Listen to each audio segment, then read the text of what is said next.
¿Qué pasa, mis panas? ¿Cómo están? ¿Cómo están? Bienvenidos nuevamente a este canal de Bison Craft. Hoy vamos a ver algo impresionante. Primero que todo, gracias por el apoyo que tuvo el video anterior de Gravity Falls. Fue épico, fue épico. Gracias por esas casi 200 vistas, que esto es maravilloso. Gracias a todos. Gracias a todos ustedes por ese gran apoyo. Hoy vamos a ver 30 curiosidades de 30 curiosidades de Avengers Endgame. Esta épica película que fue épica en su momento, 2010. Fue épica. O sea, yo lo recuerdo, esta película es demasiado buena. Que si terminó el universo Marvel o que si no, que si fue la última película buena, eso es otra discusión para otro momento. Pero hoy veremos 30 detalles alucinantes de Avengers Endgame. Como lo podemos ver acá, el video es de Panda. Créditos a esta persona que hizo este video. Yo lo empecé a ver, no lo terminé de ver. Pero cuando lo empecé a ver, yo dije, tengo que hacer video de esto, tengo que hacerlo. Así que bueno, vamos a darle con el videazo.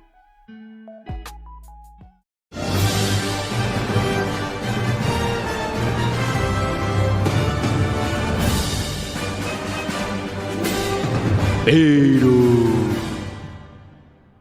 al fin, la última gema del infinito por fin es mía.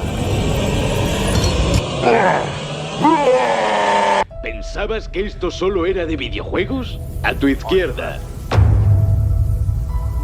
A partir de ahora, habrá 30 detalles y 10 cosas no solo de videojuegos, sino también de vuestras películas favoritas. Y todo esto es gracias a vosotros, a que siempre que hay un nuevo vídeo estáis ahí para darle a like. Así que... ¡Vengadores! Suscribíos. Porque estos son 30 detalles alucinantes de Vengadores Endgame. Cuando Capitán Suscribíos para más videos. Mjolnir, Jonathan? y vuela de vuelta hacia él. Al recogerlo, amortigua todo el impacto del martillo, doblando su brazo al recibirlo y acompañando el movimiento del impacto con su cintura, mientras que Thor siempre ha estirado solo el brazo. Esto se debe a que Capitán América está acostumbrado al retroceso de su escudo y su peso al recogerlo. Es el mismo movimiento que realiza para amortiguar la fuerza del escudo cuando rebota hacia él tras un impacto. Y es que Capi desconoce completamente cómo funciona el martillo de Thor. Apenas tiene experiencia con este nuevo arma. El dios del trueno sabe perfectamente que Mjolnir no tiene ningún tipo de retroceso, pues se parará siempre cuando llega a las manos de su portador. Aunque lo de que Capi era digno de levantar el martillo, ya pudimos verlo en Era de Ultron, aunque esto es algo que ya ha pasado reiteradas veces en... Para mí, que él ya lo podía levantar, pero como está en el momento, la jugadita, la cosa, no, prefiero evitarlo. los cómics, como en Thor 390. Cuando Thanos aparece por primera vez en Infinity War, dirá: sé lo que es la derrota, convierte tus piernas en gelatina. Al final de Endgame, al ser consciente de su derrota, lo primero que hace Thanos es sentarse, incapaz de seguir de pie tras perder, e incluso llegando a emular el mismo plano que cuando se sentaba triunfal tras el primer chasquido en Infinity War, solo que esta vez con el sol a sus espaldas y completamente desolado por la derrota. Al comienzo, vemos que Ojo de Halcón lleva el mismo monitor de tobillo que Scott durante su detención domiciliaria tras los eventos de Civil War. Clint llama a su hija Ojo de Halcón. La primera vez que se pronuncia este nombre en las películas de Marvel, aunque en la primera de Vengadores, Erik Selvig se refiere al agente Clint como Halcón. Cuando la familia de Ojo de Halcón desaparece, podemos escuchar el mismo trueno que se escuchaba cuando todos desaparecían en Infinity War. E incluso los pájaros que escuchamos durante toda esta escena dejan de escucharse, indicando que también han desaparecido. Cuando Tony le pide... Cuando este momento empezó, cuando la película estaba empezando, ya todos sabíamos que esto era cine. Esto es cine, puro cine. En su mensaje a Pepper, que no lo cuelgue en las redes, es un guiño a la primera película de Iron Man. Además de un guiño a Iron Man 3, cuando Pepper descubre el mensaje que Tony le deja en su casco. Este pasa 22 días en el espacio, y casualmente Endgame es la 22ª película del universo Marvel. Y es que desde el comienzo de esta, podemos ver cómo Tony parece preparado para morir, e incluso cómo Ant-Man le provoca un ataque al corazón en una escena, como si la película entera tratara de prepararnos para su futura pérdida. Nebula aparece jugando con Tony en la nave, y hasta para eso es competitiva, pues Thanos la crió reemplazando cada parte de su cuerpo con partes robóticas cada vez que Nebula perdía contra su hermana Gamora. Tony se refiere a Nebula como Blue Meanie, el nombre de los villanos en la película de Yellow Submarine, de los Beatles, una película en la que los propios Beatles también viajan a través del tiempo. Además, los Beatles es la banda a la que Bruce Banner hace mención en Infinity War. Tony lleva una camiseta muy parecida a la que llevaba cuando construyó su primera armadura. Y el It's Always You es una referencia a cuando nombra CEO de Stark Industries a Pepper en Iron Man 2. A su regreso, Nebula trata de consolar a Rocket al igual que Drax tras la muerte de Groot en la primera de Guardianes. Si el traje de Rocket en esta película es el mismo que el de los cómics de Dan Abnett y Andy Lanning. Cuando todos recapitulan las víctimas del chasquido de Thanos, entre ellas se encuentra Eric Selvig. Además, el monumento a los caídos que encuentra Ant-Man a su regreso tiene grabados los nombres de todas y cada una de las personas y equipo técnico que participó en cada película de Marvel. Cuando Tony y Cappy discuten, Tony hace referencia a la discusión que tuvieron en Era de Ultron. E incluso hasta la visión de la derrota que este tuvo en la misma película. Cuando van en busca de Thanos, Capitán América lleva su viejo traje de la peli de Soldado de Invierno y mira la brújula con la foto de Peggy que conserva desde la primera. El espantapájaros que vemos con la armadura de Thanos es una referencia al último cómic de la saga del Guantelete del Infinito, donde Thanos por fin se retira. Y este plano es un guiño a Gladiator. Thanos, al igual que el protagonista de la película, encuentra la paz. O sea, Thanos ya estaba relajado, estaba haciendo su sopita y de repente ¡pah! Con todo. Así no cuadra.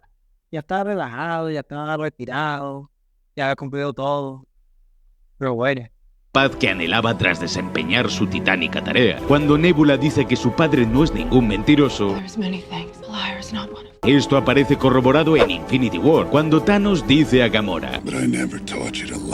Y Thor sigue el consejo de Thanos y esta vez apunta a la cabeza. Joe Russo, uno de los directores de la película, realiza un cameo en el grupo de terapia. En la misma escena aparece Jim Starlin, creador de Thanos y de algunas de las mayores sagas de Marvel. Este guardia de seguridad es Ken Jeong,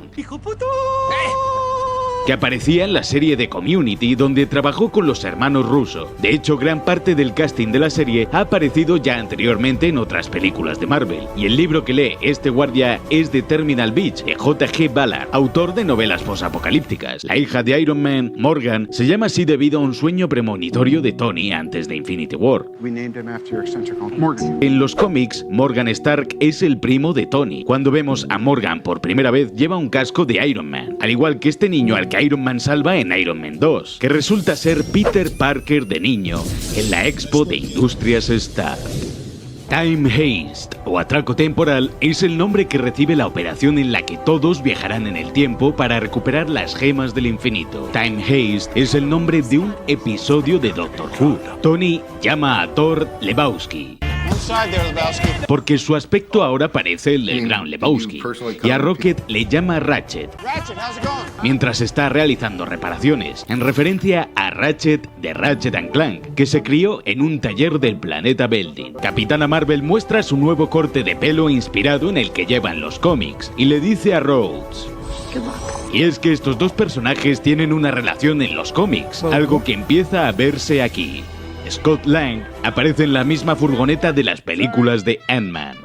Al viajar en el tiempo, la película se convierte en todo un homenaje a Regreso al Futuro 2. No pueden hacer apuestas deportivas ni encontrarse con sus yos del pasado. Y accidentalmente dan también al villano el secreto de los viajes en el tiempo. De hecho, cuando vemos a Thor de 2012, este dirá: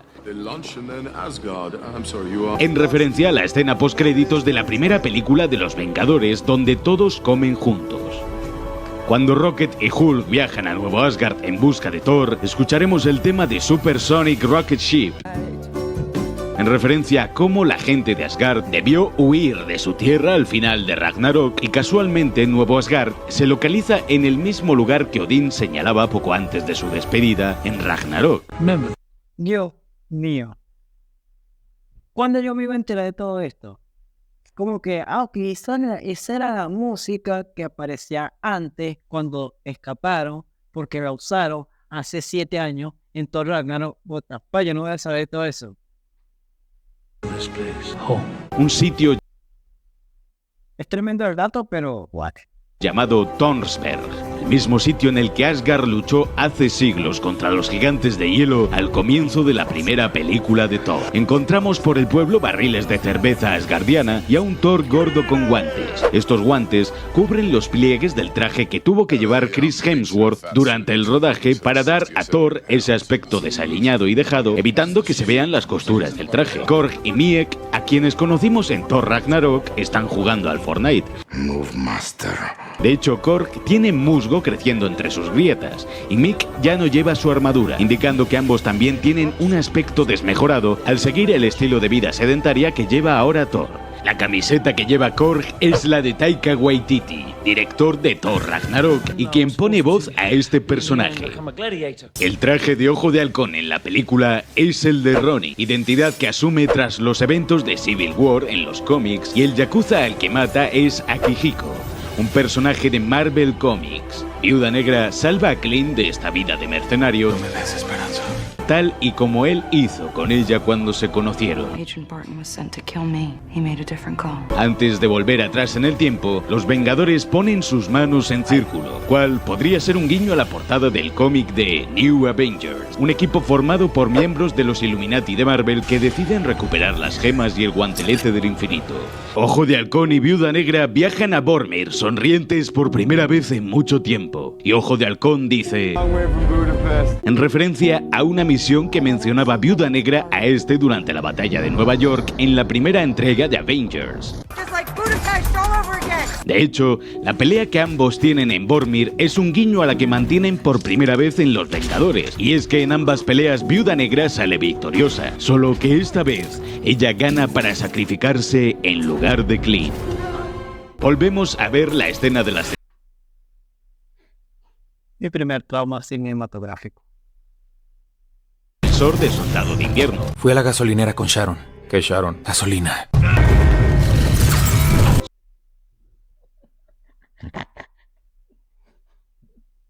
Ya, lo tengo.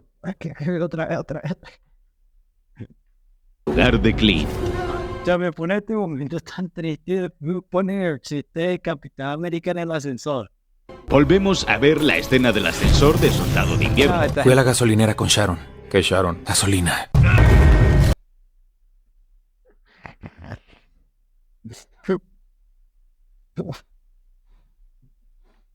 Ya, una vez más. Está bueno. Sacrificarse en lugar de Clint. Volvemos a ver la escena del ascensor de Soldado de Invierno. Fui a la gasolinera con Sharon. ¿Qué Sharon? Gasolina. Solo que esta vez el Capitán América dirá, lo cual es una referencia a uno de los cómics donde Capitán América es en realidad un agente de Hydra. Robert Redford aparece como el secretario Alexander Pierce, que es en realidad el líder secreto de Hydra. Y cuando Capi lucha contra él mismo, su yo del pasado dirá, I can do this all day. Yeah, I know. La frase que más repite Capitán América en todo el universo cinematográfico de Marvel. I can do this all day. I can do this all day. En Endgame, Tony vuelve a saltar desde la Torre de los Vengadores, al igual que hacía al caer desde la torre en la primera entrega. Pero en Endgame, al usar el Mark 85 con nanotecnología, Tony se pone la armadura mucho más rápido que en Vengadores, donde por poco no lo logra.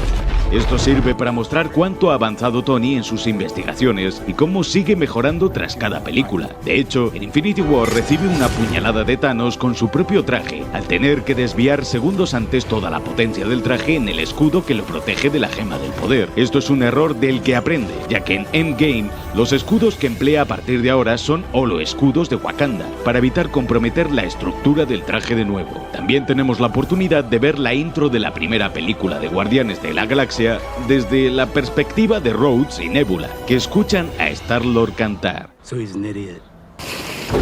Antes de adentrarse en la cámara que guarda la gema del poder, Rhodes advierte a Nebula que tenga cuidado, pues podría haber trampas con pinchos y esqueletos. This is the part where, spikes come out with skeletons on them. En referencia a la película de Indiana Jones, En busca del arca perdida, donde sucede esto mismo. Tony y Capitán América regresan a 1970, donde encontramos el último cameo que hizo Stan Lee antes de su fallecimiento, en un coche cuya matrícula reza Nafset. Un momento de silencio por Stan Lee. Listo. Una de las frases más recurrentes del autor en sus cómics, y que dice en la película de Spider-Man 3 de 2007. La base a la que viajan Tony y Capi es Camp Lehigh, la misma en la que Steve entrena como soldado antes de ser Capitán América y que más tarde es destruida en Soldado de Invierno. La camisa del uniforme que usa Capi para infiltrarse en la base tiene grabado el nombre de Roscoe, un guiño a Roscoe Simmons, un personaje de los cómics que fue el Capitán América durante un tiempo, mientras que el original dejó de lado su papel como superhéroe. En los cómics, Cráneo Rojo crucifica a Roscoe Simmons al ver que no es el Capitán América original, siendo esta una de las muertes más macabras de Marvel. Cuando Tony se encuentra con su padre, este está buscando al Dr. Arnim Zola. Zola era el científico principal de Cráneo Rojo, pero más tarde se une a S.H.I.E.L.D. mientras aún trabaja en secreto para Hydra, y su última aparición fue como la IA que aparecía en este ordenador durante Soldado de Invierno. Cuando Capi encuentra el escritorio de Peggy, encuentra la foto que ésta conserva de él antes de convertirse en Capitán América al final de la primera película de este héroe. También vemos a un joven Hank Pym y el casco de Ant-Man original. Además, cuando Capi roba las partículas Pym, este coge 4, 2 para que él y Tony regresen al presente y otras 2, una para poder vivir la vida que siempre había deseado con Peggy en el pasado y la restante para poder regresar de nuevo al final de Endgame. Cuando Howard abandona la base, lo hace junto con Jarvis. El nombre que recibe de Jarvis es el de la IA en las películas de Iron Man, que más tarde se convierte en Visión. Y es que Jarvis era el mayordomo de Tony Stark cuando este era tan solo un niño. Aunque también aparece junto con Peggy en la serie de la agente Carter. Al discutir quién debería ponerse el nuevo guantelete y hacer el chasquido de dedos, Thor asegura que debería ser él, porque es el vengador más fuerte. Un guiño a este momento de Thor Ragnarok. Strongest Avenger. Access denied. Vamos a estar claros en algo. A Thor le dieron tremenda nerfeada en Avengers Endgame. Por lo menos en casi toda la película. Al final por lo menos se redimió, pero tremenda nerfeada. O sea, lo trataron como un payaso, algo que Thor no se lo merece. Es algo que, o sea, por lo menos a mí me gustó Thor Ragnarok. Estuvo buena, tuvo su cómica, pero estuvo entre los cómicas, la acción, pero tuvo como su equilibrio. Pero en Endgame lo volvieron un payaso completamente, o sea, me dolió verlo así porque estaba, o sea, tan epicardo que fue cuando peleó contra Hulk, fue esa tremenda pelea y después en Avengers Endgame lo ponen gordo, o sea... Es verdad que estaba triste porque se le murió la mitad del pueblo, pero nada, por lo menos ese camino no me gustó, ni el de Hulk. Pero ese es otro tema. Strongest Avenger. Antes de que Hulk se ponga el guantelete, asegura que la radiación de las gemas es mayormente gamma, un guiño a la primera película de Vengadores, donde se dice que la radiación de las gemas es gamma. low levels of gamma radiation. That can be harmful. Ya que Bruce Banner fue reclutado por Nick Furia por sus amplios conocimientos en el campo de la radiación gamma. Cuando Hulk debe soportar todo el daño del guantelete para el chasquido, todos quieren quitárselo, pero Cappy le pregunta si está bien y puede soportarlo. No, wait, Bruce, are you okay? En referencia a cuando Steve Rogers se convierte en Capitán América, donde un científico le pregunta antes cómo está y Steve asegura que puede seguir con el experimento desde dentro de la cápsula. Cuando Thanos ataca la base de los Vengadores, parece que Ant-Man recibe la fuerza de todo el impacto del misil. Pero si vemos esta escena a cámara lenta, podemos observar cómo Scott encoge su tamaño, protegiéndose a sí mismo y asegurando su supervivencia. Tras el ataque, Hulk levanta la enorme masa de escombros sobre sus hombros, protegiendo al resto de Vengadores. Una referencia al número 4 de Secret Wars, donde Hulk hacía esto mismo. Tony decide retomar el proyecto de los viajes en el tiempo tras ver una foto de él junto con Peter sosteniendo el diploma de Industrias Stark invertido, lo que le da la idea para encontrar la clave para los viajes temporales. Desde la batalla de Nueva York, Tony no ha vuelto a descansar igual, algo que veíamos en Iron Man 3, donde tenía problemas de sueño. Y es por ello que cuando Tony le dice a Pepper que puede dejarlo y no hacer esa última misión con los Vengadores, esta le pregunta: Cuando Tony le da su escudo a Capitán América, escucharemos brevemente el tema del primer Vengador, que se escuchaba al comienzo de la primera película de Capitán América. Tony dice: él lo hizo para ti, en referencia a que su padre, Howard Stark, hizo el escudo para él. Al igual que cada ataque de Thor va dirigido a la cabeza de Thanos, este trata de hacerle lo mismo que Thor le hizo en Infinity War, atravesándole el pecho con Stormbreaker. Sin embargo, cuando Thanos es golpeado por Mjolnir, vemos que mágicamente pasa de tener a Stormbreaker entre las manos a tener su espada de doble filo. Lo hizo un mago. El arma que usa Thanos oculta un guiño al Thanoscóptero, o el helicóptero de Thanos que el villano usaba en los cómics de Marvel. Eso sí es de Eso sí es de gangsters. Gangsters. Pues le dieron esta forma en las pelis para que recordara a las aspas de dicho helicóptero. Thanos acá. Fíjate que hubieran dicho: vamos a ponerle un helicóptero a Thanos. O sea, ¿cómo lo vamos a sacar? No sé, como que en medio de la batalla, como que si de repente empieza un helicóptero. Hubiera quedado chulo. Raro, pero chulo.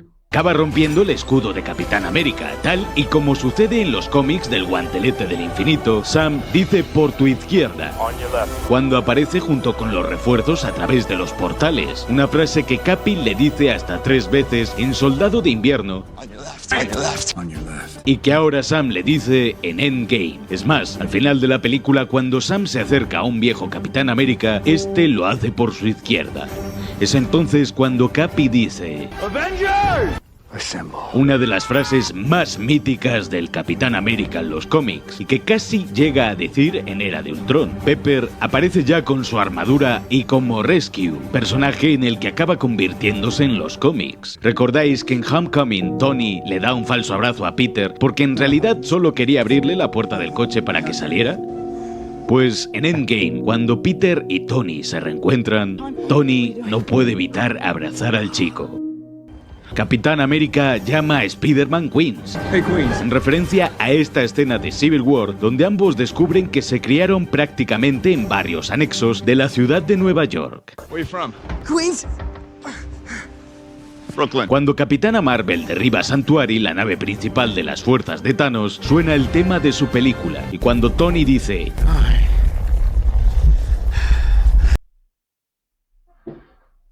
Ese dato, abro para el tele.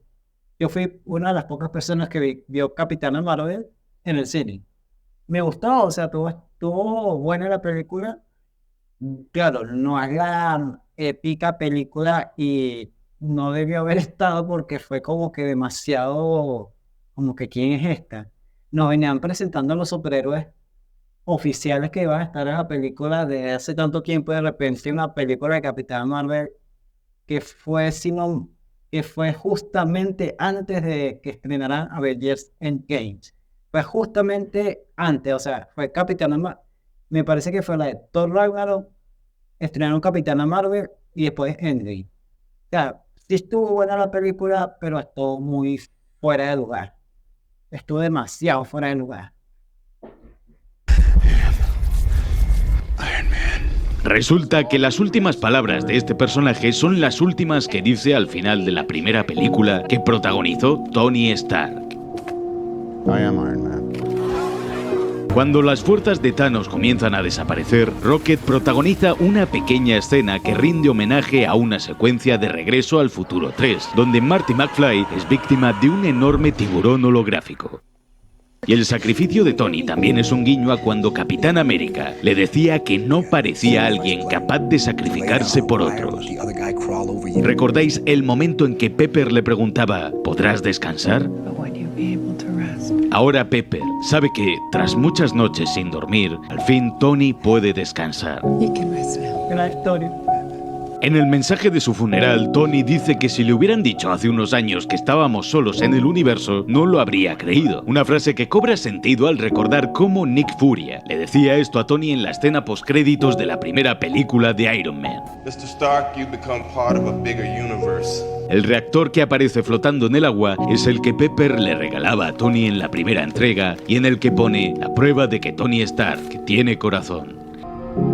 En el funeral podemos ver al General Thunderbolt de las películas del Increíble Hulk y Civil War, y a un joven que muchos no reconocerán, pero se trata de Harley, el niño que ayudaba a Tony durante los eventos de Iron Man 3. Oh my God. Morgan y Happy comparten un momento muy dulce cuando este le pregunta a la niña. What do you want? Cheeseburgers. You know, your dad likes cheeseburgers. I'm gonna get you all the cheeseburgers you Y want. sabemos que a Tony Tiene una hamburguesita de queso. En honor a Tony Stark. le encantaban las hamburguesas de queso porque lo primero que hacía tras sobrevivir en el desierto era comerse una hamburguesa de queso. Thor se une a los Guardianes de la Galaxia y dice, As Guardians of the Galaxy back together again. en referencia a la serie de cómics de Marvel con este mismo título. Cuando Capi se dispone a devolver las gemas del infinito, este le dice a Bucky que no haga nada estúpido hasta que regrese. Don't do anything stupid till I get back. Y Bucky le contesta, How can I? You're taking all the stupid with you. exactamente las mismas palabras que ambos se dedicaban en esta escena del primer Vengador. How can I? Taking all the stupid with you. Bucky sabe al mirar a su amigo lo que este va a hacer en realidad, y por eso le dice que lo echará de menos despidiéndose de él. Gonna miss you, buddy. Capitán América lleva las gemas en un maletín, tal y como se nos presentó el Tesseracto por primera vez en la escena postcréditos de la primera película de Thor. En lugar de Capitán América, regresa un Steve Rogers anciano que le entrega su escudo a Sam, que busca con la mirada la aprobación de un Bucky que asiente con la cabeza. Un pequeño gesto a que en los cómics, tras los... Ustedes saben que hay una teoría que dice que el Steve anciano que apareció a lo último iba a ser Stan Lee, que eso iba a justificar su aparición en todas las películas de Marvel, pero pasé como pasó lo que le pasó, no se pudo concretar eso, pero es una teoría que estaba por ahí que a la final él era el que iba a ser el viejito que el viejito que le daba el escudo a Falcon en ese momento, pero bueno, pasó lo que pasó y nunca se pudo como ejercer esa, a ver si era verdad o no. eventos de Civil War, es Bucky quien toma el relevo de Capitán América, solo que en el universo cinematográfico de Marvel no ha acabado siendo así. Pero Tony Stark no era ningún superhéroe. Cuando lo conocimos era prepotente, arrogante, egoísta, solo se preocupaba de él mismo. Tuvo que perderlo todo para darse cuenta de que ninguna suma de dinero podría comprarle un segundo de tiempo para poder despedirse de su padre, un padre para el que su hijo siempre fue su mejor creación, que quizás podía quitarse aquella armadura que llevaba siempre puesta, materializarla y usarla para proteger a quienes le importaban de verdad. Se unió a los los Vengadores para que le dijeran que jamás tendría el suficiente valor para sacrificarse por nadie. Y en Nueva York, todos vieron cómo él fue el primero que hizo lo imposible para defender lo que le importaba, pero solo le sirvió para darse cuenta de lo vulnerables que somos. El miedo a lo inevitable, el pánico, los ataques de ansiedad, el no poder dormir por las noches y el terror a perder todo lo que le importa en un segundo sin que pueda hacer nada. Pero entonces llegó Peter, comenzó a creer en él sin pensarlo dos veces, porque Tony vio que aquel chaval podía llegar a ser mejor que él. Lo protegió, le enseñó lo que era ser un héroe y se convirtió en un hijo para él. Y creía morir cada vez que pensaba que lo había perdido, hasta que lo perdió. Todos perdieron algo, y aunque Tony ganó una hija y la vida que siempre había querido, aunque desease todo aquello 3000 veces y más, sabía que aún le quedaba una última cosa por hacer, pero no sin que antes su hija le diga I love you, please. y de nuevo lograron lo imposible y se enfrentó a lo inevitable. Le miró a la cara y le dijo: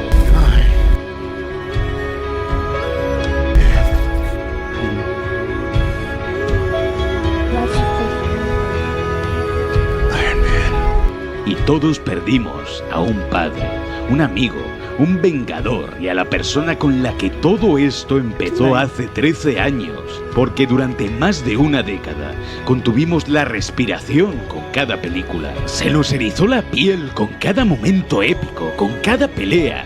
Vimos cómo una sala entera de cine vibraba, cómo se llenaba de lágrimas, aplausos, risas, los gritos de emoción al ver a nuestros superhéroes favoritos juntos. Volvimos a ser niños que juntaban todos sus juguetes para recrear grandes historias y ver cómo aquellas historias de nuestra infancia cobraban vida en la gran pantalla. Nos unió porque salíamos de cada estreno pensando que podíamos hasta volar, que éramos capaces de lograr también lo imposible. Y es que todos lloramos juntos al saber que Tony al fin podría descansar, al saber que habíamos formado parte de algo histórico, que fuimos testigos de que Tony Stark tenía corazón. I love you 3000.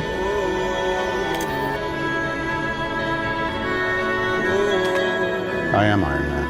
Dale a like y suscríbete si aún ves su cara por todos lados, allá donde mires, y activa la campanita. Y no olvides comentar cuál quieres que sea la próxima película del siguiente episodio de 30 detalles.